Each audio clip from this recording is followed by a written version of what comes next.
right, welcome back to Boots Come in Pairs. We have a special guest tonight, John Schenning, longtime friend, high school. Before that, Lakeville baseball, just very knowledgeable baseball guy. Unfortunately, he's a White Sox fan. But that's what we want to talk about. We want to talk about the White Sox. We've gotten enough into the Cubs, so we'll go straight into that. A lot of changes, disappointing year. Let's start there, John. Disappointing year. Where are you at mentally right now? This is what all started the whole year. I was at the game with a buddy for the Rays Sox game when Lance Lynn was throwing the no-hitter. I turned to my buddy and he goes, well, I might get to see history even if the Rays lose. And he did see history. The White Sox gave up 10 runs in the seventh inning. That had never been done before, throwing a no-hitter through the first 6 innings.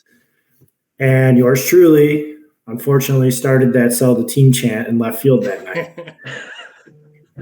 So that's where it started. But going into the season, I had to temper it a little bit just because of what happened last year. I mean, 500 exactly. I still thought they were going to win the division. I mean, you still had solid pitching. You still had a solid lineup if everybody contributed, which we found out very quickly. You know, Tim Anderson getting hurt, Moncada getting hurt right away. You knew it was going to be an uphill battle just to start. You know, signing Benintendi, I didn't mind the contract, but there was better options. I can't think off the top of my head right now. But when you pay your highest paying contract in the history of your franchise, that's still not above $100 million. You're gonna deal with the dividends. And Benintendi, great defender, but disappointing on the offensive side this year. Andrew Vaughn didn't really take that step forward. I mean, he didn't play. This his first real full season, so I'm still not dropping the ball on him yet.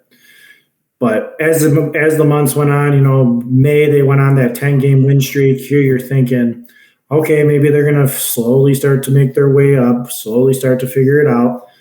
And Luis Robert was absolutely carrying that team. Mm-hmm. And then they hit a wall in about June when the Indians, Twins, they were winning, Sox weren't winning. And you knew about after 4th of July, after pretty much the All-Star break, you knew this team had to sell, and I was all in for it. That's what you have to do. I mean, I watched one of my favorite pitchers of White Sox history get traded to the Red Sox. You're welcome, guys. But it had to be done, and the disappointment just kept growing and growing and growing, and you could see it from everywhere for Sox fans. They had the most negative percentage attendance from last year to this year. Their pitching was pretty atrocious for about 2 months. And you gave Lance Lynn a contract 2 years ago, and probably that money should have gone to Lucas Giolito. In my opinion, I've always been a Lucas fan, and I was always on that train. Just because he's really only had one bad year as a White Sox pitcher. And whether he's a 3, that doesn't really mind my sake for, spending money. You have a Dylan Cease. But the rebuild has to happen, and it starts now. And you guys, I saw these guys at the White Sox A's game about the end of the season, and we discussed some things, and I'm sure Ryan and Brandon will get onto that here shortly. Right. Well, that's the thing. It's what's your confidence level in that the current, because it's still the same ownership. You have a new GM inside the system, but what's the confidence level that they're actually going to turn it around? It's just going to be the same thing unless they actually change the way they go about it. Very low, because as you hire a guy, you hire an inside GM. I think they tried to interview Mike Rizzo from the Nationals. That was always kind of like a gray area report. Did I think they were going to get him? Probably not. Rizzo was probably just using that as leverage for the Nationals to give him more money. But you're talking about a guy who's been running their farm system for 2 years plus, who's been pretty much the worst farm system in the MLB, and now you're bringing him to run the MLB team. What did I see at the end of the year? I think I read a tweet that every I think it was every minor league system with the White Sox was under 500. And there was one level, I think it was the A minus level was like right at 500. Everybody else was significantly below 500. How can you be confident in a guy that's been your head of minor league system and be confident that he's going to turn it around as a GM of the MLB system? And you're talking about Chris Getz, right? Chris Getz, yeah. Former player for like 2 years, but mostly a Royals player. So apparently the White Sox just like picking ex-Royals out of a hat. And yeah. Well, I say if you can't be the second to last place team, why not be the last place team and emulate them and everything they do? And it all starts from the ownership with Jerry Reinsdorf. I'm going to keep my words very subtle about him. Yeah. So, John, the confusing thing, and I'm glad that you kind of broke down like the just the bad records at the minor league level too, because it's like this is a team that since like 2005, they've only been like relevant like in the playoffs. I think it's like 2 or 3 times, and I know that I think they've won the Central twice since '05. So it's like they haven't really been near the bottom of these rounds. They've been near the top of these rounds. So that means like the guys that they've been taking just haven't been panning out. It's like, what, and does it come down to like a talent evaluation thing? I mean, it seems like some of these picks, like you look at Andrew Vaughn, like Andrew Vaughn was probably the best college hitter in his draft. Zach Collins a few years ago was probably one of the best college hitters and the best college catcher in the draft. So like you're taking these guys at the top of the draft and they're just not panning out. But why would you just kind of like what the Cubs were doing? Like there was a few years in a row where they were taking the best hitter in the draft, like best college hitter they could find, guy who's going to make it to the majors sooner. But where are they missing in their scouting when they're taking these players? Because it's like they seem like can't miss players, but they're just not performing for this team for some reason. So I don't necessarily think it's the scouting, because I've enjoyed, I'd say the last 10 years have enjoyed a lot of their draft picks. It's what it comes down to when you have a minor league system. It's the development. And I don't think there's anything there consistently for the White Sox organization. Mm-hmm. Well, I think too, it's you have your base, your core, and you saw it with the Cubs, you see it with the Astros, they constantly do it. You have your homegrown guys, and then what do you add to that? And I think the White Sox fail to commit to adding those pieces. They got, Grandal on the cheap, but he's been defective. He's been multiple teams don't want him. The Brewers didn't want him. The Dodgers didn't want him. Why is he at the White Sox? Well, honestly, because no one else really wanted him. He's not a great catcher. Doesn't hit for much of an average, but yeah, they're not willing to spend that money. And even like you can look at the Mets and be like, oh, what a disaster. Well, they're going to try it again next year. They're going to spend more money and do it again and just redo the whole thing. But when you've never done it even once, it's like how, you're just relying on these guys to come through and maybe magically somehow click. We were talking a couple weeks ago about, Luis Robert is, they compared him to Mike Trout. And I go, yeah, I agree. He's always injured. He's always hurt. So that's how he's really like Mike Trout. Like, yeah, he's gifted and all that, but these guys got to stay on the field, but they also need to help him out and buy some talent as well. Yeah, and sticking on the Luis Robert subject, I think he had said at the beginning of the season 150 games was his goal, and he would have gotten there, but he got hurt like 2 weeks ago in the season. He finished at like 142 or something like that. Yeah. He's a and all-star, MVP running. Yeah, if the White Sox were irrelevant, there would have been some push behind that. But and I'm going to throw out a stat. I don't know if it's 100% correct, but it was out of his 38 or 37 home runs, he had it was insane. I think there was maybe more than 10 that were solo home runs that weren't solo home runs. Yeah. So, and he's a great talent, but yeah, up until this year, he hadn't played more than 100 or whatever game. I don't think he had 162 games in his career, and he's been in the MLB for 4 years already. So I think he played the full COVID year. I think he had 60 games there. That's like, well, no, I know, but that was like his first full season. Right. Yeah. Yeah. Mm-hmm. Yeah, and But that's like kind of go ahead, Brandon, go ahead. no, go ahead.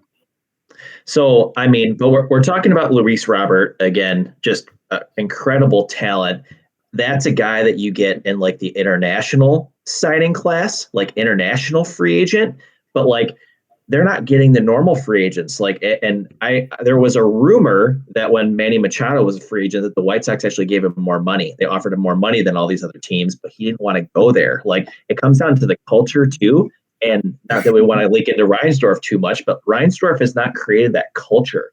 Like, even crossing over sports, like he's very involved with the Bulls franchise as well, and no one wants to play with the Bulls either. Like, they can't get any of these superstars who are going to like change the game. Like, they're not getting those people. And like going back to Benintendi too, it's like Benintendi is a wonderful player, like Gold Glover, All-Star, World Series champion, once a top 5 prospect in the game.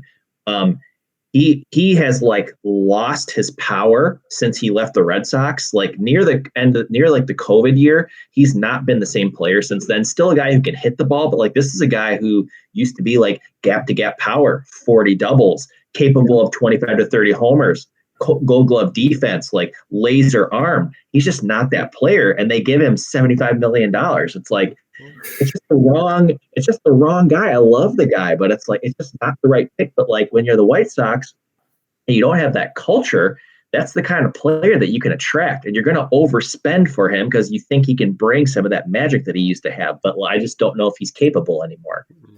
Yeah, it'll be an interesting offseason on who they keep and who's touchable, untouchable. And speaking of those big 8 free agents, so that's that. So 3 that come to my mind. Obviously, it's Bryce Harper, Manny Machado. Zach Wheeler was a third one. I guess the Sox did actually offer him, I think, as much money as the Phillies did, but his wife didn't want to go to Chicago. Yeah. And who knows, that could be, why Zach Wheeler went to the Phillies. But I truly believe that they lowballed Harper, and Harper walked right out of there and never looked back. They also lowballed Machado. They did not match. They were $100 million off. They offered him $350 for San Diego, and the White Sox offered him $250. So you're really. And I feel like I remember, Brian. I feel like me and you might have had this conversation back when that happened.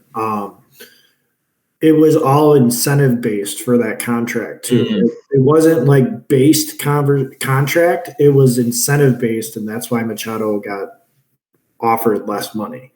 Yeah. And we brought in, Peter, or I can't think of his name. His brother-in-law, and then they brought in John Jay, thinking that Machado was all going to come. Who was it? No, Grandal. Grandal is. No, it was before. Hold on, give me a second.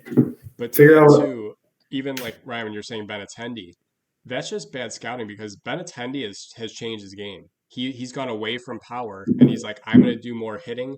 I'm going to do more opposite field. I'm going to do more line drives, and that's part of his game. So if you expected Benintendi to come to Chicago and all of a sudden hit 30 homers again, he's not that guy. He's not going to do that. Yeah. He's intentionally doing that because he's changed his approach to the hitter. So but it's like I wonder why. Like I haven't really like scouted Benintendi, like, but like it. Maybe part of it is that like you're not with this team that has like a stack of bats, so you're like trying to do what you need to do to survive. Maybe, I don't know. Like I know he did get hurt, like that was part of the approach change, but it's like a guy like that, like he's a completely different player than what he used to be. But you're also plugging him into a lineup where you're supposed to have Eloy and Moncada and Robert, and that's supplying your power. So you don't sign Benintendi and like, oh yeah, hit leadoff, because Tim Anderson certainly can't do it anymore. But yeah, hit leadoff, get on base in front of these guys who are going to drive you in. Unfortunately, Eloy can't stay healthy either. Benintendi was supposed to be the 2-hitter and supposed to be the guy that got on base. And I mean, he did and he didn't at the same time. I mean, he kind of got better throughout, second half of the year when nothing mattered at that point. But Ian Happ at the thing, games that don't mean anything. It was like Moncada at the end of the year. but that was the whole plan for the Sox. Was Tim Anderson was supposed to be leadoff, so you're talking about a 300 hitter the last 4 years, guy that's top of the lineup capability, and we didn't even get to see him try and steal any bases because he was hurt most of the year, and everyone's stolen bases went up. Benintendi was supposed to be the battery of two guy, get on base, move guys over. Then you had Robert, Eloy, Moncada, Vaughn. Those are were supposed to be your 4 more power guys. Eloy gets hurt first month of the season. Robert doesn't turn on anything until he gets benched for not hustling. Was also at that game. Same game it was. And then Moncada goes out for his back for like 3 months, and Vaughn kind of didn't really find the power numbers until the summer hit. But that's the issue is the Sox had to have everything fall into place, and nothing fell into place. And you guys had touched on it the last couple podcasts. The Cubs went out and signed their big contract with Dansby, and they kind of hit lightning in a bottle with Bellinger, but different, what do they say? Like change of scenery, change of habit, change of, how we did. And I loved what the Cubs did. And as you guys said, earlier, you're baseball fans, but you're not big White Sox fans. But I'm the same way being on the other side of Chicago. I could still name those Cubs lineup and be like, okay, look at what these guys are doing. Yeah. But the Sox, then you're bringing up guys I never even heard of in their farm system that are playing second base and playing third base. And the issue is there's no culture. There's no culture. There's no will to work. There's been no leadership of the White Sox in I don't even want to know how many years long. And that's been a big issue. Lance Lynn tried to be, but pitchers can only do so much. Well, that's kind of where you're at. 'Cause you're in this, you missed your window. This team is not going to perform. So you are going back into that rebuild. Where do you start? Right? Is Luis Robert the only, in my opinion, because you're right, you have a culture issue. Tim Anderson can't stay healthy, but he also doesn't hustle. He's not that guy. He's not going to set the pace there. You also can't run this team as it is because, they're never healthy enough to, you're right, steal bases or do what they do well. Where do you start that process? Is it Luis Robert and nothing else? Because you kind of got rid of all your pitchers. Are you going to pay Cease? I don't know. Right. So Steve Stone touched on it at the beginning of the season when everyone started getting hurt. To be a successful team, you need guys to play 140-ish games. You need 7 out of your 9 guys to be able to do that. Luis Robert was one of the only. So the 2 people, if I was Chris Getz, I don't think Robert is tradable. Like you can't get rid of him. He's got to be your centerpiece. He's your center fielder. He's a Gold Glove center fielder. He's almost hit 40 home runs this year. Didn't get tonight 100 RBIs because of all those solo home runs. Steals bases. I think he would have stolen more if the games were a little more meaningful. Because, he stole, I still think he got to, did he get to 20? I think he got to 20. He was close because him and Maglio Ordonez were like the only 2 to ever be like 30 home runs, 30 doubles, and so many stolen bases. Rare air there. That was a good hit. Yeah, he was good player. But you have to place it around Robert. Pitching wise, like you asked Brandon, I thought they should have dealt Cease at the deadline.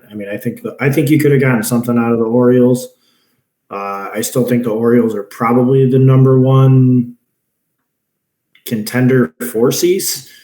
I don't really know who else would be. The Sox aren't going to sign Cease. I think he's a Boris guy. And he do money, not after this year, he's only got 1 more year. So I think it's either 1 more year than arbitration or 1 more year and he's got to get signed. So Sox aren't doing it. He's not going to the Sox. They're not going to pay him.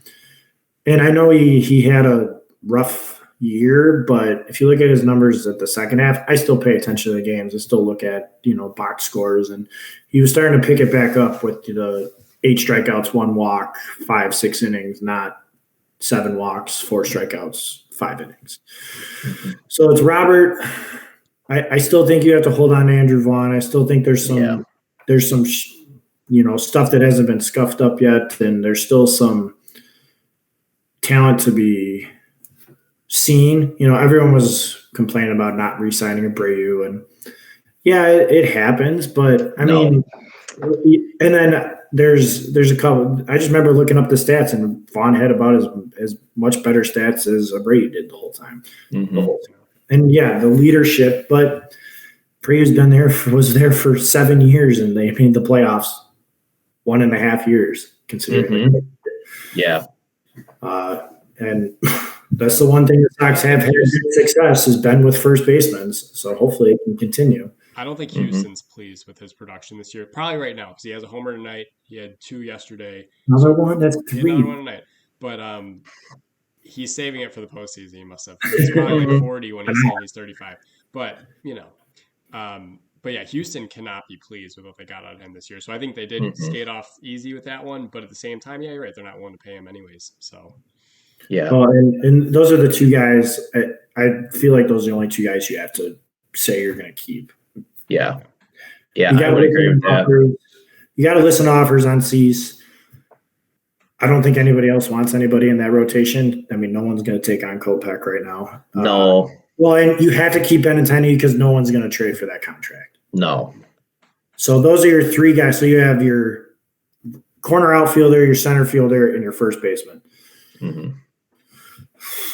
That's a lot. And to be honest about it, you're 4 years away from like the beginning of this year was like we should make the playoffs. I think that was the expectation going into it, and that's why again I was given it attention early in the year because you talk about it. I want to see it. I want to see that you're this team.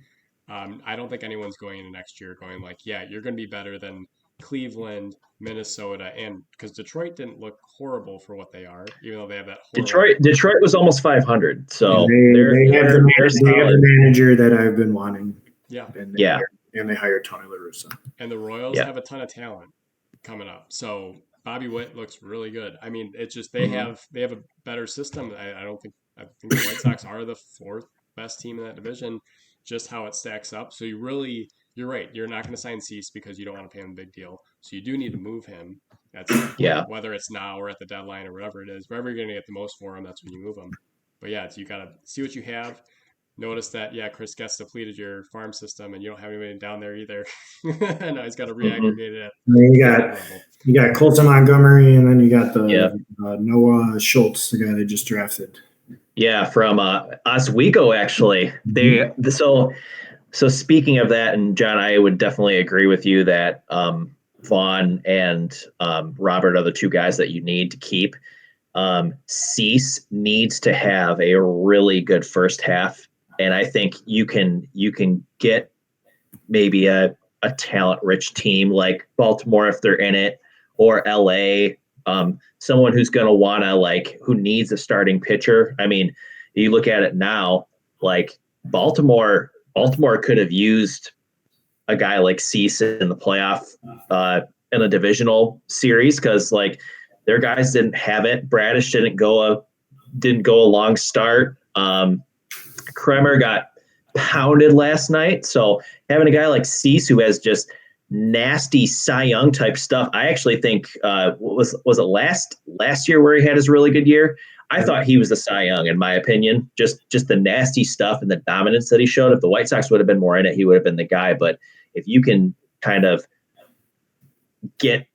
pitch well during the first half, if you're not in it, try to move him to a talent-rich team, and that could really jumpstart your rebuild. I mean, what the Cubs were able to do a few years ago when they traded who did they trade? They were able to get Addison Russell, and they were able to get a couple other guys for who was the pitcher? Who was the guy?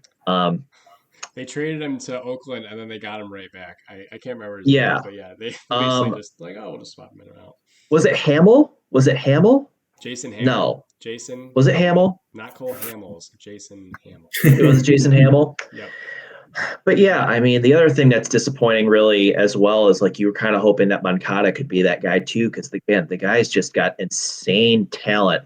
When we were at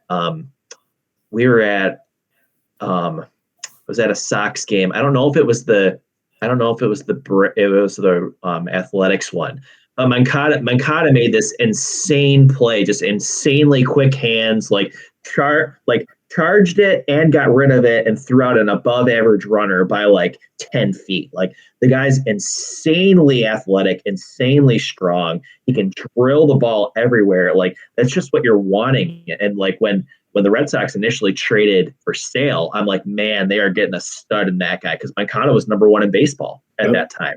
So it's like you're hoping that guy can stay healthy because like at least he tries. Like he tries, he gives everything that he has, and it's like if Anderson had Moncada's like grit and hustle, like he would be the best shortstop in the game. But like Moncada can't stay healthy, and Anderson is who he is. So.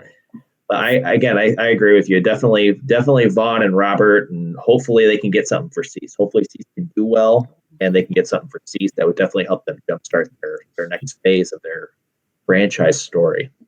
Yeah, and I think it was Getz came out and said that I think it came out yesterday that a portion of their core players, quote unquote core players, would be traded through the offseason. So when I hear that, I think of Eloy, Moncada, Cease. I mean, those are probably the only three that you get something out of. Because, I mean, your starting pitching rotation right now is Cease and Kopech. And Kopech was relegated to the bullpen. So, well, why would you do that in the last 2 weeks of the season? Better late than never. I mean, one name you're not mentioning in either trades or part of the core is Tim Anderson, which I think for obvious reasons you can't trade him because he's always hurt. And two, I think part of his game. So when we were there was a ball down the line. You remember Seth Brown fell over going in the corner, and me and Ryan at the second it happened, we're like, why is he not on third? Like, and it's stuff like that though. Like he wasn't running out of the box. He was kind of watching it as he like kind of walked down the line. He's like, oh, he's going to catch it. Oh, he dropped it. Oh, now I'm going to run and do that. It's that reactive hustle that's what you can't have, especially in the postseason. Defensively, you can't have those mental lapses. But I just think, he's just not that player. And like I said, you didn't mention him on either side of trade or keep. And he's just kind of going to play out that last year probably. Kind of like how Ryan said with Cease. Anderson's a guy you kind of hope has a lightning in a bottle half too, and then you see what you can get for him at the deadline. Because as of right now, I'm not signing him unless you're getting him for dirt cheap, not dirt cheap, but a cheaper contract. Yeah. Like a 2 or 3 year deal. While 2 years ago we were talking about Tim Anderson being one of the top shortstops in the MLB, and now we're talking him about is he going to get re-signed to a significant contract after next season? That's what he wants. Yeah. And with the shift rules, you need a solid defensive up the middle. You need it at both short and second. So you can't have a weak defensive shortstop if you can't shift. Like you can't help him out at all. He's got to, be on an island. He's got to be your best defender. And I think he'd be a good second baseman. He doesn't want to move there. But that's kind of where you're at with him is like, hey, he's not the premier guy. He's not, not going to do that for us. He also can't stay on the field. And he should, you want him to steal bases. Hey, you're a singles hitter, cool. Steal second base. I can't. My hamstring's tight. Okay, right. Like, what do you do with that? Like Steve Stone said, you want to play him 140, but you also want him playing 100%. And having and it goes back. So it goes back to who you had control over for the next few years and who you thought would be part of the core. Kenny Williams goes haywire and trades Jake Berger away when Khan doesn't want to do it, and you just traded a guy that you had until I think through 2027. A fan favorite per se. I don't like when people use that word because if you're not performing on the baseball field, you're not a fan favorite at all. But that's the one guy you traded away that had some life left in him. That wanted to be part of this core, that wants to turn the thing around. And he's one guy that didn't just, he was always out there hustling, or he was always out there trying to do his best. I mean, the guy had two torn Achilles. Like, how can you think that guy is not going to try to turn this around? And top 5 in American League in home runs before he was traded. And yeah, I Mhm. know his average was pretty, below, but you're talking you had 2 guys in the top 5 of the American League in home runs, and now you only have one. I mean, how do you not build around Jake? Put Jake Berger at some point around this rebuild. Yeah. Yeah. And the other thing with Berger too is like not only is he an average is really overrated as we've gotten into this era of analytics, like it doesn't tell the whole story. There's something to be said about being able to slug. And Jake Berger can slug. Jake Berger can play multiple positions. Like Jake Berger was in the middle of a freaking playoff race. Like they ultimately got eliminated in the wild card round, but like they were there and he helped, and it was he was seen as an asset for the Marlins. So I don't know. That's a first round draft pick in 17. And it's a guy who, like you said, John, actually wanted to be with the organization, wanted to be part of their success. And you just sell them for parts. Like that's not what you need to be looking to do. No. And at first I was excited about who they traded for, and then I was like, wait a minute. Just coming off Tommy John, still not really throwing how he should be throwing, and then he got rocked at the second half of the year. Who did they get for him? It's his last name's Eater. I can't remember his first name. Hold on. Okay. Solid. Jake Eater. Jake Eater. Okay. I mean, and again, this is all, I think the timing of everything was kind of weird. And I'm sure you feel a certain amount of relief that Kenny Williams is no longer involved, as well as just that whole experiment with the two of them just not working out. Why would you let them go through the trade deadline and then release them? And Right? I 100% agree. I mean, why would you be the one? Why would you let those guys be the start of the rebuild when they're not going to be here? Yeah. I was still surprised when I got the Kenny Williams and Rick Hahn was fired. I was like, holy, you know what? It actually happened. Right. I mean, So again, yeah, you have this reprieve of like, it was because Reinsdorf also owns the Bulls, right? And Oh players my gosh. car I was just taxes and gonna go there. everything. You beat me. But like it's the same things. He runs the same, he's also an owner of a baseball team and does it the same way. He has his friends that he likes. He likes Tony La Russa. He's back in the room. But like, so you go through all this, you fire Kenny and Rick. So you're thinking, John, like, oh, okay, now they're finally gonna do this right? They're not gonna do something White Sox-y. They're gonna go out and do this thorough search. So what was you had like what, 2 weeks there of like glorious, like we're gonna do it, right? and I think I was when we were at the A's White Sox game. That was when the report came out about Rizzo being Yeah. interviewed and stuff.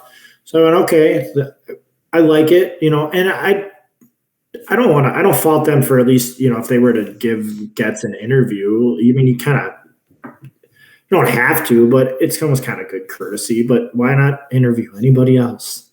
Like, how do you just get, brushed off by Rizzo and then go right to Getz? How do you not try anything else? You had time. I mean, the hot stove doesn't start till November. You had 3 months to figure it out. Right. And they panicked and hit the red button and said, "Oh no, we'll go with our guy." And Reinsdorf comes out with some quote, probably an owner that's of his age shouldn't even be able to say, and he fumbled the ball. It's gonna be. It's like, did you hear that rant about on the score from that one fan that called in? I heard a lot It of it. was like It was middle not of the good. Yeah. season, and he went off. And the guys on the score were like, "We just let him talk because he was saying right things." And his one quote We in thought there it was says, you. We thought it was you. "I wish." He said his quote of some sort. He goes, "If Chris Getz is the GM, you'll be hearing from me in 2035." Or something, like some year Yeah. like that. And look exactly what I want to get that guy back on the phone. Like, I'd like to hear that guy back on the phone after this. Well, there's no rush to get there, right? Like, Theo Epstein's out there. That's a guy that can change your organization. And not saying they need to go for Theo, but there's other guys out there, and it was such a quick search to get to an in-house hiring when the guy's already in the building. And if that was direction you were going, you don't have to rush there. Like, do the thorough search. Okay, Mike Rizzo was using them as bait. Cool. But like, there's other guys out there that can flip this whole thing over and potentially do the job. And they rushed to Chris Getz and Josh Barfield. Yeah, and I didn't even like look up other GMs that maybe were either, quote unquote free agents or like going to be at the end of their deals. I didn't even have time because I was like, oh, they'll wait till the season's done. No, 2 weeks later, and you're barely beating the team with the worst record in the MLB, and you're hiring a new GM. Right. Well, because when the Cubs first hired Theo, you're like, okay, and then he's coming in, he's like, hey, this is my plan. In 5 years, we're going to be here, and if we're not here, hold me accountable. I don't get that sense with this. It's No. not like, oh yeah, if we're not doing it, I promised. It's like he's gonna figure it out on the fly. He's gonna make a lot of mistakes because young GMs do. He doesn't have that experience yet, and if he's not allowed to spend money, which traditionally he's not been allowed to in that building, then you're gonna see more of the same. The thing is, and I don't like to put it in these words, but the Sox are going to have money for next season. They're going to. It's just no Grandal, no Lynn, no. I mean, your highest contract right now is Benintendi, and that's not even that expensive. The pennies. And now you're going to bring in a guy who, if they've already said they're going to go after Whit Merrifield and Salvador Perez, where are you going? There's no accountability. There hasn't been accountability in this front office for 2004 because they actually went out and got the right players. Granted, 2005 was flash in the pan, but you signed the right guys because you did your research. Mm-hmm. And I want to give Chris Getz the benefit of the doubt, but I didn't eat my words about Tony La Russa being hired. I said from day one it should have been AJ Hinch, and the stigma behind AJ Hinch is gone. I get it. You can make fun of him still. I still do. My brother-in-law is a Tigers fan, so I'm always like, I can't say anything. I'm like, this is the guy I wanted. And look what he's doing. That's where that's where I think the downfall. I know they made the playoffs in 2021, won the division, but that's where that downfall happened because you knew it wasn't going to be sustained. And that's what I'm worried about going forward. Even if you do rebuild, my confidence level is so low, excuse me, with a new GM and a guy that's been through the up top to straight downhill with it. How is that going to be any different? And I know you, Brandon, you mentioned the other guy they brought on, but nothing's going to change if Josh Barfield isn't from winning organizations. No. I don't know what, I can't remember every team he played for, but he's not, he's not of that caliber. His dad did. Jesse played for the Yankees. Well, and Ryan touched on it with the Bulls. I mean, I know they kind of revamped that whole front office, but again, look at the Bulls. There's no title. There's been no, I know they don't even have divisions anymore in NBA, but the Bucks are still were always at the top. The Pistons were right with them. Yeah. And well, they had a ranking of who do you think in Chicago is going to win the next championship? I would put my money on the Cubs. Yeah, I think the Cubs are the closest, but then it's after that, you could really put it in any order because I think they're all so far away. I mean, maybe the Hawks are with Bedard, but that's 7 years away.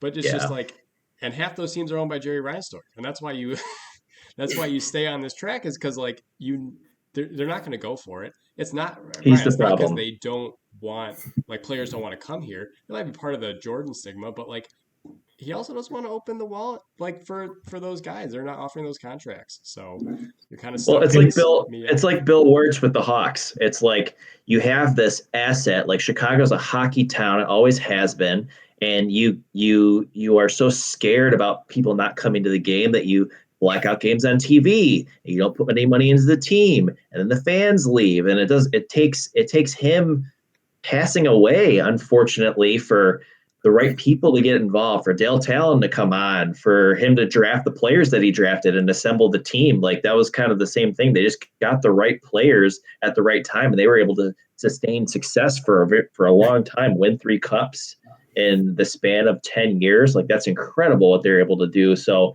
I mean, it does start at the top, and Reinsdorf is the problem. I mean, he's the main problem. He's just not willing to invest in the culture of the two teams that he's in charge of. He's the chairman, is what his position is. But it's like, this is what you got to do it, man. Yeah. And until it really, unfortunately, for these owners and for these chairmen, these people who run the team, it's like there's nothing that's going to make them wake up until it really affects them. So I wonder what that's going to be for Jerry. What is that going to be for the White Sox? Like, what's going to make them wake up? I think it's fans not going to the game. Yeah. But that's not going to happen because people love baseball, and Well, if you're around the city, it's easy to get to the field. But if you're outside of it, next year I'm not putting any money towards the team unless my buddy came down for the Rays game. The Marlins Sox game was like $20 in the bleachers, and then I fortunately got free tickets for the A's game. So it was, and I touched on it. It was like negative 41% attendance rate, I think, by the end of the year this year. That has to continue to happen. Now, I don't think he's actually going to, if he sells a team, they're not going anywhere. The MLB will not allow your second biggest city or whatever Chicago is to lose a second MLB team. It would be the Brewers, would be my opinion first. Well, that's a different issue. Yeah. That's also on the list of things because well, technically, me as a Milwaukee taxpayer, I own Miller American Family Field, so it's actually my responsibility to fix the roof. But we just like to overlook that. Like, oh, it's the Brewers' fault. Like, no, I bought it. Well, I didn't buy it. The whole foundation is all messed up. Well, that too, but either way, I don't think. You're not going to sell a team in Chicago. I don't even think they would move to Arlington. They would find a way to stay in the city. I mean, you have to. Chicago's a major market, and it's not because I've made fun of you for this probably the whole time I know you, John, is like, oh, the White Sox stadium is completely empty. It's not because Chicago doesn't try. It's because your team sucks, and you're not putting good products on the field. Such a pain to get there. For me to drive, unless it's a Sunday game, it takes me almost 2 hours to get there on a good day. But people will do it if your team's good. And the attendance is a reflection completely of expectations not being met and then just continuing to put a subpar product on the field when and I think you saw it in Oakland again this year. It's not because, Oakland's really good. That's why they're not going. No, they're not going because the team is bad and they're not trying and they're, trying to get out of there. And it's like, heck, Oakland's made the playoffs more than the White Sox, I think, in the last 15 years. Yeah. People go to baseball games when you're relevant and you're good. And you're right. If you start hitting his wall a little more, that might speak to it. He probably will sell a team before that happens. But that's kind of where you're at. Not the Rays. Well, Florida. Different day. But yeah, my confidence level, if here's like beginning of 2001 or 2021, it's up here. Now it's you can't. I'm going to put my hand off the screen. That's how bad you're not going to be able to see it. It stinks because I do think the Sox have good fans. This fan base. This is the thing. The fan base deserves better. That's the biggest thing. I can defend all I want, but yeah, you're right, Brandon. The team is bad, and Ryan, you touched on it. It starts from the top, and I've been saying that for the last 5 years, and only a few of my friends that pay attention to baseball believe me. But it needs to get out there more. I want people to call into the Score and the radio and express this. I tried to call into the Score after the Rays Sox game, and it was probably a good idea that I didn't get. No, they missed lightning in a bottle there because, that's why we wanted to catch you while it was still fresh. So you're not quite as steamy, but that's it's still fresh enough. The frustration's still there, but it's just it's real and. It's gonna be a while because all right, 2018, 62 and 100. This year you're 61 and 101. You're essentially back to 2018. As hard as that is like the middle of the Chris Sale rebuild. Yes, that sucks. I'm like just as being like I'm so happy the Cubs are on the other side of it. We were saying last week how it's like amazing that we got to watch till game 161 before it was like over. And this year you're at game 101 and you're like, it's over. but like watching meaningful baseball into September, like this is the best time to watch baseball. Everyone's watching football. No, this is baseball time. This is when it's, interesting. It's when you want your team playing. And when your team's not in it, it's like, what do we need to get there? A lot of times it's money. But And Ryan, I think I don't remember which episode it was, but as you said it, you weren't mad that the Cubs didn't make the playoffs. Yeah, you were disappointed, but it wasn't like a angrily disappointed. It was you were disappointed because you got excited and they had the chance to be there, and Yeah. they didn't play their best baseball at the end of the year. Mm-hmm. That's what the Cubs did this year. I had a bet with one of my best friends, and he said that the Cubs are going to have a better record than the Sox. And I said, no way. Yeah, now I owe him a steak dinner. So that's great. So like kind of wrapping up the Sox talk before we start kind of talking about the like what's going on in the playoffs right now. So like in your mind, like the next like 3 to 5 years, like who in your mind, whether it be like a prospect that you really like or someone who's currently on the roster, like maybe like a Robert, like who are you excited to like watch develop and maybe into a star or a superstar or just a really good player? Is there anybody that you have your eye on? We talked about their couple of their prospects a little bit, like that shortstop Montgomery looks really good. Schultz looks really good as well. I mean, I was looking at their like scouting report and stuff, and they compare Montgomery to like a Corey Seager. The way his stroke, his size, like they see him being a shortstop long term, and with Schultz, they compare him to being a Randy Johnson type guy. He's 6'9". He doesn't throw quite as hard as Johnson, but has a similar arm slot, has a really nice slider. He's a young kid, high school draftee out of Illinois, where we're all from. And then they did draft that kid out of Ole Miss, the shortstop. I forget his name, but he was out of college. Yeah, Jacob Gonzalez. Yeah, so Jacob Gonzalez is he was a college World Series winner, very solid top level SEC baseball player. They have this catcher who's supposed to be pretty good, who's a top 100 prospect from Venezuela. So I don't know if it's one of those guys or maybe someone on the current roster or one of those cornerstone pieces you want to see them build around. But I guess who in your mind, who are you looking forward to seeing kind of mature and advance and do better? I mean, obviously the first answer is Luis Robert. I mean, I know Mike Trout comparisons were a little too much to begin his career.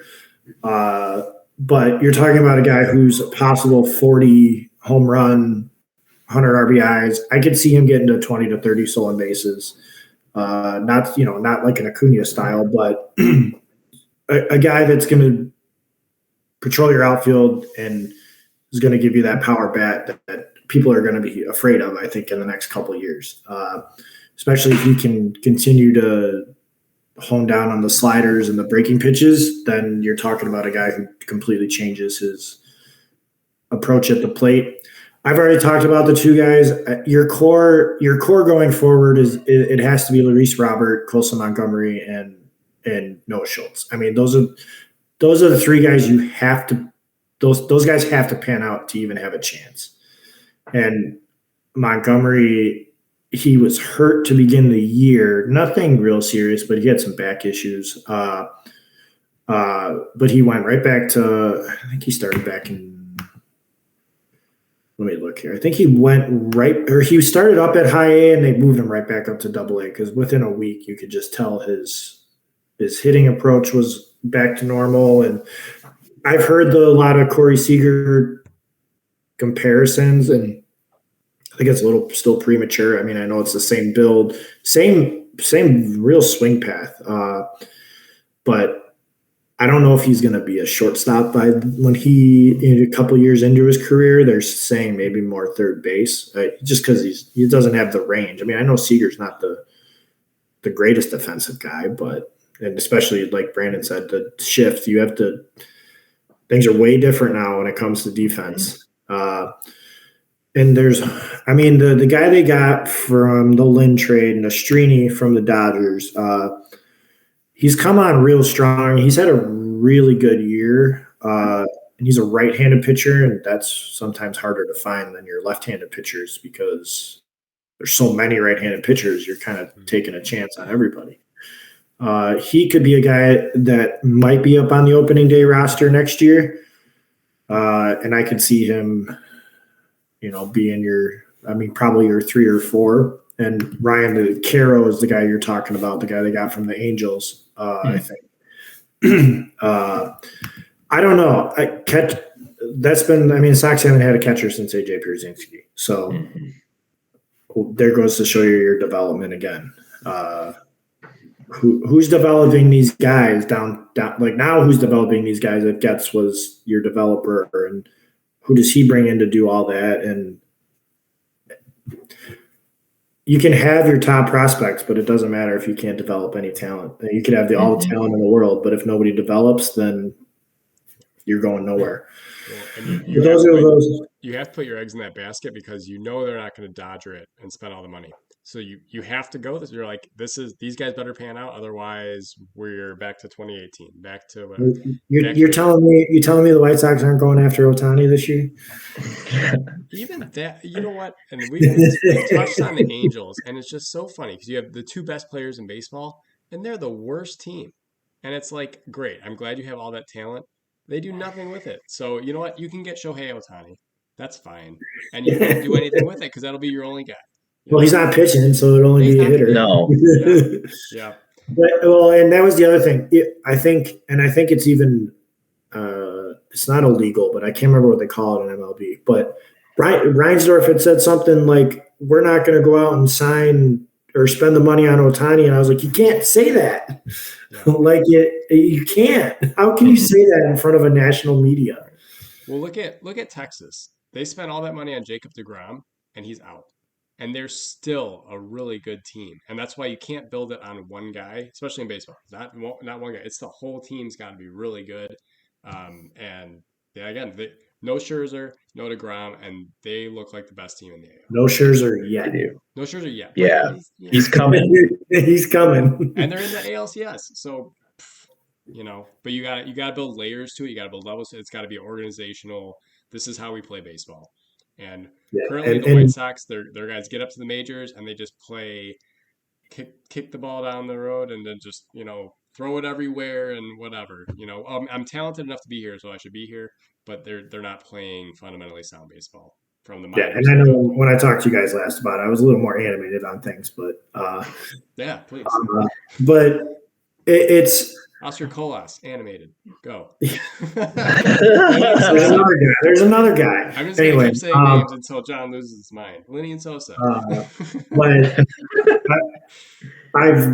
since I was, in toddler suits, I was been watching White Sox games. So it hurts, but now I've kind of taken a step back on things and realized, that your team is what they develop in, your team starts from the top. And as long as that top doesn't change, nothing's going to, I don't think the Sox win. I think the Cubs win another World Series before the White Sox do.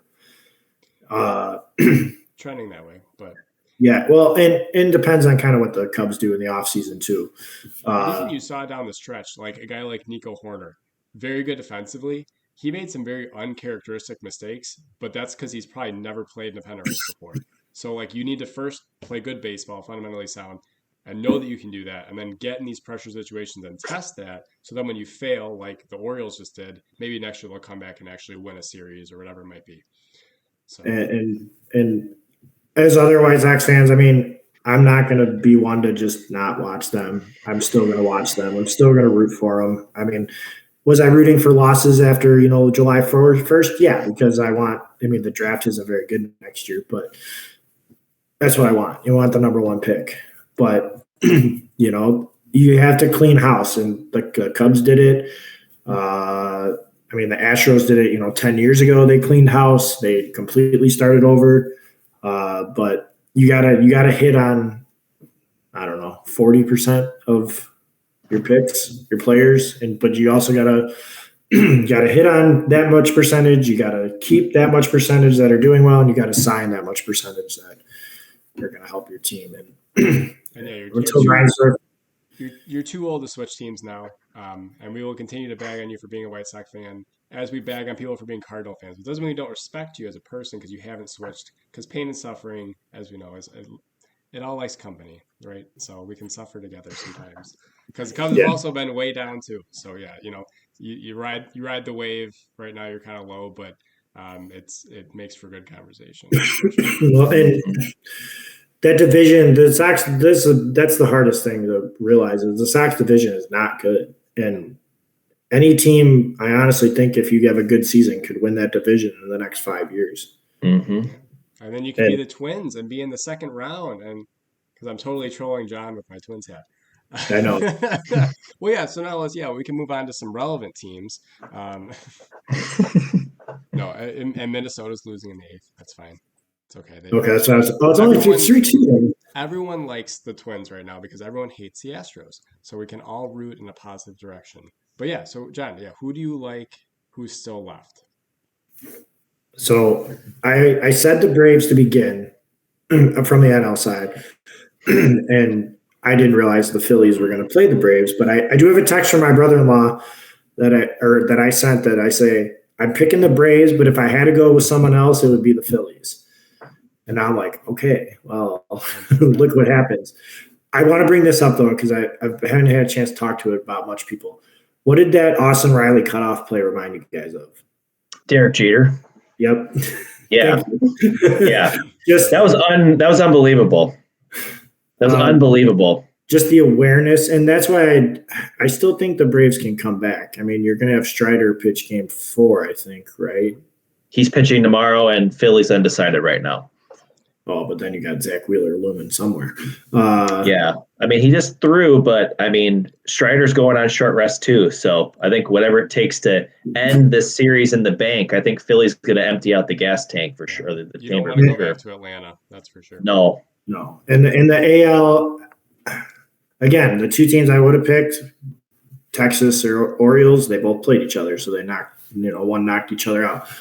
But you got just Houston's history, and Houston, they have the best manager in the post. Oh, well, Dusty Baker and Bruce Bochy probably right 1 and 2. Mm-hmm. But those two, I mean, if it's Houston, Texas in the ALCS, I think that's going to be the cream of the crop right there. But that's who Houston just because of the history. But I would have Texas or the Orioles were my pick in the beginning, and now it's. One's gone. So, but the thing about the Rangers is it's like the Braves, the offense is there, but the pitching was always a question mark for the Braves. But the Rangers, you have Montgomery and Eovaldi, and those are the two guys, those are your battery mates right there to start the series. But Houston's just Houston, and we know how that goes. Yeah. We've seen that since, 2017. Well, those are guys like you brought up Eovaldi. He's a really good postseason pitcher, and that's why I think the White Sox originally signed Lance Lynn. Is like, hey, we're going to get to the postseason. We want a guy who's been there before, and you sign these guys not for the 32 starts they make in the regular season, for the 4 they're going to make for you in the stretch run. But you see that now with Eovaldi, like he pitched really good last night. Mm-hmm. But like that's what you need to get to the. All right, let's get Cubs. John Lester, been there, done that. Get him in that spot, and now, again, you got these other teams where it's Houston's been there, done that too. But yeah, Texas has multiple guys that have been there. One, if Scherzer can get right, I'll take Max Scherzer with whatever state he's in mentally in the World Series. I'll take him because he's won it and he's a gamer. So. Mm-hmm. Yeah, and if the Rangers get Scherzer back and he can give you 4 or 5 good innings, I don't think I mean they got to be the favorite after that, assuming the Braves don't make it that far. Yeah, because I mean that lineup is just I can't even fathom. Like so many guys over 40 home runs, the league leader in home runs, so many guys with 30 home runs. Yeah. But yeah, if you're Philadelphia, you better knock them out tomorrow. You don't want to wait another day because you give that lineup one more chance to kind of click. Again, you won 10-2 today, but it could very easily flip the next game. So no, I mean, when did they win the first game by? Wasn't it like something to nothing? Was it 3-0? I think it was 3-0.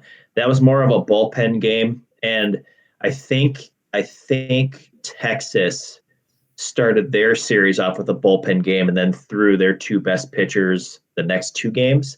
So that has kind of been the thing that Philly's gone to. I think they might go back there. I don't think they have a lot of faith in Taiwan Walker to start a game. I think they might go back to like a bullpen game and see if their offense can do enough against Strider early to knock him out of the game. But yeah, if you're the Phillies, I saw like a little back and forth. It might have been on Twitter or Instagram or something like that. But some Braves fan made a comment after the Braves won that game. They're like, oh, like that's exactly what we wanted, blah, blah, blah. But then a Phillies fan like quickly fired back and he's like, our goal was to win one in Atlanta. Like you don't want to go to the bank when that place is rocking because they are brutal and they are passionate.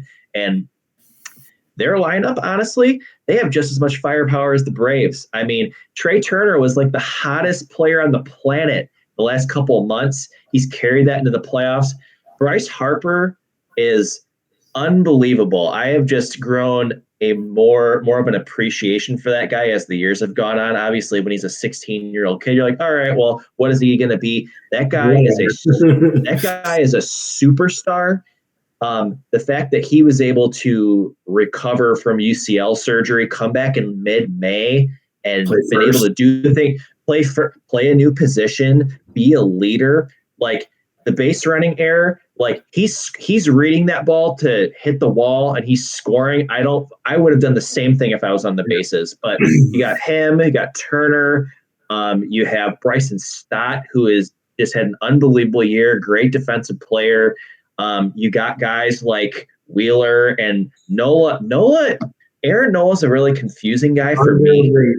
In the he is, but like he's a guy who so he's unreal for like 3 or 4 years, has a rocky year, goes back to being himself, and then just has another uncharacteristic year. For him, I think him being a free agent, this postseason is an audition for his next contract. He's 30. He's coming off a not great regular season. If he can pitch well in the postseason, he'll probably get a nice contract. That's kind of my guess. That's kind of what the Red Sox did with Evaldi. They signed him. They gave him some money after he had a really nice postseason. He ended up not pitching spectacular, but didn't pitch terrible for the Red Sox. And then they obviously let him walk. But I don't know. Nola, to me, like that's like the X factor for the Phillies. Like if he can really keep dominating in the playoffs, like he's going to make himself some money in the offseason. I 100% agree with that. Maybe the White Sox will sign him. I was going to make a comment. What I was going to say though, because like you said, like right, oh, they're doing a bullpen game. Until someone wins doing bullpen games, get rid of it. I don't understand it. Like the Twins tonight have 6 pitchers going. What are the odds that all 6 pitchers are going to have a good outing? Like, yeah, when that's your plan going in, Ryan he pitches 2 innings. Well, that's up 1 run.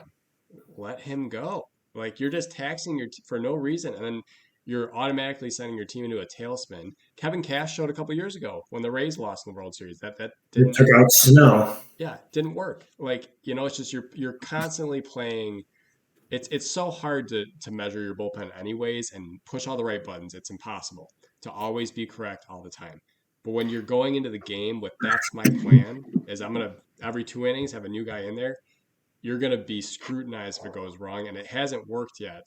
So until it does, until someone has 30 pitchers pitch in the World Series, you're not going to convince me that's a great strategy going into it. So Philly pitching a bullpen game to me was like I just don't get it. Well, and if the Braves do lose this series, you can blame Orlando Arcia for that one. Oh, they're letting him hear it. Do you see the signs they had for him? Oh, there's a picture, and it's like this is Bryce Harper saying "screw you" without actually saying "screw you," like in words. I when I saw that quote, I said, "Why would you?" I feel like Bryce Harper's kind of one guy you don't want to give bulletin board material. No.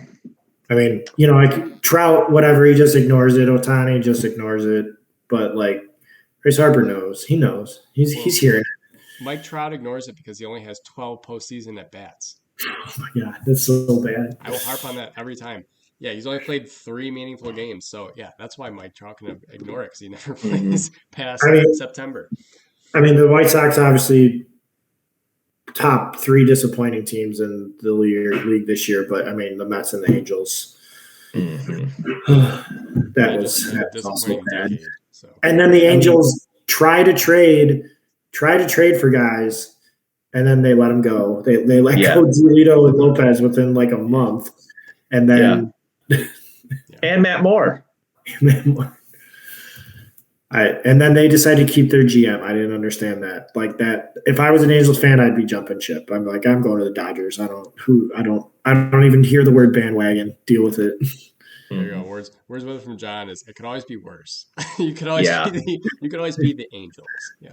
If I was a Mets fan and I saw they spent all this money and then that happened, yeah, I'd give it to them a lot more than I'd probably give it to Jerry Reinsdorf. No, that's not true. I don't know. I don't want to even think of that scenario where Don't the yeah, White Sox actually spend money and they still don't do well. right. That'd be a different kind. Yeah. Well, Yeah. we'll catch up more when hot stove starts to heat up and the White Sox actually make some Hmm. moves. But yeah, this was a lot of fun, John. Appreciate having you on. Like I said, we'll Yeah, get you on thanks, again when there's guys. more to talk about down the road when White Sox sign or don't sign. And there's More more the latter, frustration. don't sign or sign guys that nobody wants. Exactly. Hmm. Exactly. The biggest thing in going into the offseason is the I think Getz is going to try a little too much, and he's going to make some wrong moves. But you got to make some wrong moves to make the right moves. So Yeah. you got to Something start. is yeah. Gotta do something. You got to start somewhere. And do I think they're signing anybody big? I don't. I was just looking up the free agent list. I mean, It's not great. it's not great. I Hmm. mean, Snell's probably the next one after Otani after this year. Yeah. Yeah. Yeah. Uh, But you sign but some guys that have value that you can trade at the deadline, and that's how you start to rebuild this farm system. You just I get don't mind the Whit something. Merrifield signing. They don't have a second baseman, so you Yeah. need someone. Hmm. Uh, we'll see. I mean, if I need to buy a new jersey after Moncada gets traded, I'll be okay. Wait, that's one more question for you, John. What is the last White Sox jersey you purchased? The Moncada one. Moncada. Were you Yeah, that have you was been that was a tempted since then? that was a non-sober COVID buy. Uh, What's the colorway? Is it the black or is it the gray? no, it's the black. It's the black. Okay. Okay. Okay. Still got the gray Gordon Beckham jersey. Because I But had Okay. in between Cub jerseys, I had a Jock Jones jersey, which was '06, and then my next jersey after Jock Jones was Chris Bryant. I was a dry spell of like, nope. I remember we were on high on Luis Valbuena for a little while because the guy would walk every at bat. And I was like, yeah, I finally got a guy that gets on base. But like, R.I.P. R.I.P. yes, R.I.P. Luis. but like, yeah, there was a dry spell. So wait, who was before Moncada then? Who was your? Because I've, you I've only had Gordon Beckham. when I was younger, I feel like I had someone, but I grew out of it. But it was Beckham and Moncada. So Gordon Beckham to Moncada. So there's a couple years in between. A few years after Beckham was gone. Yeah, yeah, yeah. Hmm. Well, maybe he can be the next GM. Yeah. Oh no, he'll probably end up on TV at some point. Yeah, He's got the face. He's got the personality for smart. TV for sure. Give me AJ Hey, instead. Give me a yeah. before Brandon signs us off, again, just want to say thank you for everyone who's watching and listening. It's awesome to have John on. We're looking forward to having more people on and having John on again. I think this was a great conversation, flowed really well. Great to talk about different aspects of an organization that you really like and just to talk about baseball. Like you're a baseball fan first more than anything. So it's been super cool. We actually did launch our Spotify channel. So for people who are looking for podcasts to listen to on a long drive or just during your day, BCIP Baseball is our Spotify account. Feel free to follow along on that. Obviously, you're more than welcome to watch on YouTube as well. We're going to continue doing this weekly. Excited to cover the playoffs and different topics that we find interesting. But I don't know, these playoffs have been a blast to watch. It's fun being in the baseball community and being part of the fandom.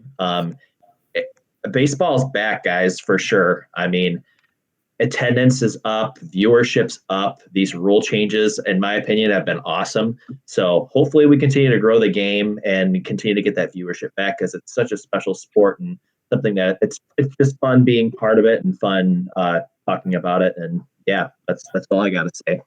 And if you don't want to go through the grind of 162 games, just watch it in October and you'll enjoy baseball. Adrenaline rush. Especially if you watch this Braves Phillies series right now. Absolutely. Absolutely. Well, thanks, guys. I appreciate it. And hopefully the next time I talk, maybe there's a little bit of hope. Maybe we're on the screen. We like Angry John. We do. Angry John is fun, John. But yeah, eventually we want you to have some happy points, and not just from Michigan losing in the national championship. You know, I'm not going to tell them who you're a fan of. So. We're talking about disappointing Big Ten stuff. But yeah, well, yeah, this is. Hey, if they actually get to the national championship, it'll be better than the last 2 years. So. Yes. They should have been there. They should have been there last year. As we've said in the past, we just want the opportunity to get to the 9th and lose, not lose in the 8th. So yeah, getting to the championship and losing is better than losing in the semifinal. Okay, we'll get there. Yeah, fair enough. Right, if this is the year to do it, this is the year, because the schedule next year is awful. Never getting easier. Yeah. Well. All right, guys. Well, thank you, and yeah. Anyone who hasn't listened, please listen. I listen to it usually on my way home from work when it comes out. So it's good listen on the car ride, and it's fun to talk about baseball. More people should do it. Absolutely. Yeah, well, this is booze come in pairs, because sometimes they do. All right. Peace, guys. Bye.